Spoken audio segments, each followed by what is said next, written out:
All right, guys, so it's time to present the official offer. At this point, we just walked the property. We've already analyzed the deal.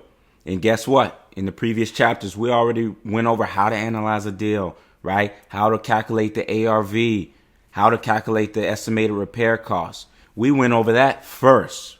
So now that you've walked the property, you can calculate your estimated repair costs. And you have, what you need as far as calculating the ARV. So refer to those videos at the beginning of the actual course, right? And that'll get you right here to this point of presenting the actual offer. And also the video of how to calculate your offer, right?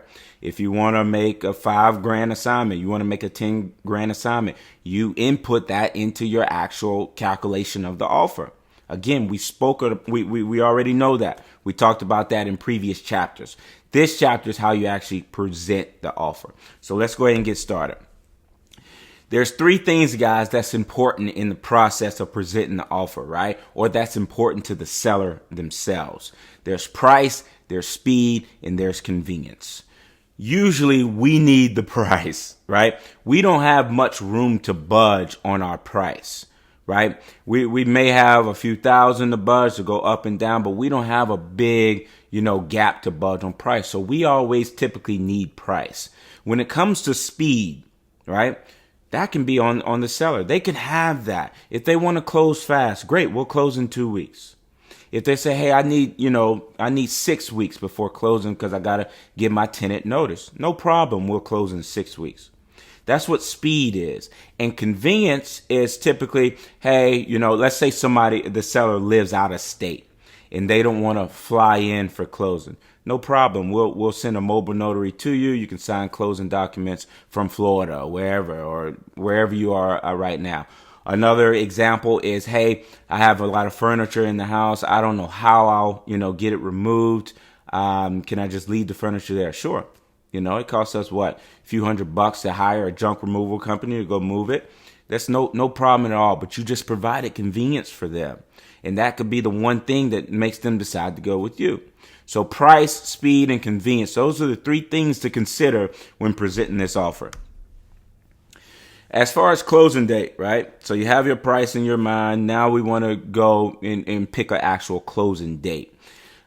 If you notice throughout this process, while you're building rapport with this seller, that speed is important to them and they want to close fast, give them a quick closing date, right? Give them a 2-week closing date.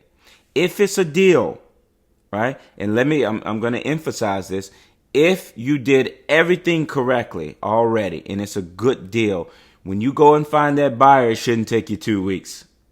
Right? If you did all your numbers correctly, if you did everything correctly, that buyer shouldn't take 2 weeks to find that buyer. So if your seller says, I want to close fast, you should not have a problem presenting a 2-week closing date. Right? I like to stay in between 2 to 4 weeks. If they haven't mentioned anything about fast closing date or anything about closing date, I'll usually do like a 4-week closing. Right. And if we can close sooner, great. But 2 to 4 weeks is that kind of period I like to stay in between. Unless they mention, hey, tenants in place, I want to close like 6 weeks. Then you obviously do that. So next, we always want to reiterate our benefits. Right. We already told them on the letter what our benefits were. Right. We can close fast, all cash. We'll pay all the closing costs involved with the transaction. All those things. Present that again. Hit them again with benefits before presenting a dollar amount. Don't go straight for the dollar amount. Let them know. Juice them up a little bit, right? We're paying for all the closing costs, all the attorney fees. There's no commissions involved, right? All the benefits we spoke about. Present that first before a dollar amount. Never, guys, never wait longer than 24 hours to present that offer. If you have an appointment with that seller at 1 p.m. on Friday or whatever, you should not wait until Saturday night to present that offer. I always like to present my offer the next morning. I personally, this is a personal thing for me, I don't want to present that offer the same day. I want to make them wait a little bit. I want to make them think about it a little bit. Oh man, they haven't called me yet. It's the same day. I hope I still get that price. I want to introduce some of that fear into them, right? So the next morning is usually when I present the actual offer itself. But you should never go longer than 24 hours before presenting that offer. This is a biggie. You got to remind them that the house must be vacant before closing. It doesn't have to be cleaned out. It needs to be vacant, meaning we're not closing, Mr. Seller, until everyone has vacated, including tenant, including your siblings, whoever's in the house. They have to vacate before we close. That's more of a legal matter, guys. Most buyers won't buy a house if there's still a tenant in place or there's still, somebody living there. Because now they got to start eviction process, and that can take months. And there's some savvy tenants out there that can prolong that for, years and cost your buyer thousands of dollars. So a lot of buyers will not close until tenant or whoever has vacated the property. So you need to reiterate that along this process when you're presenting the offer.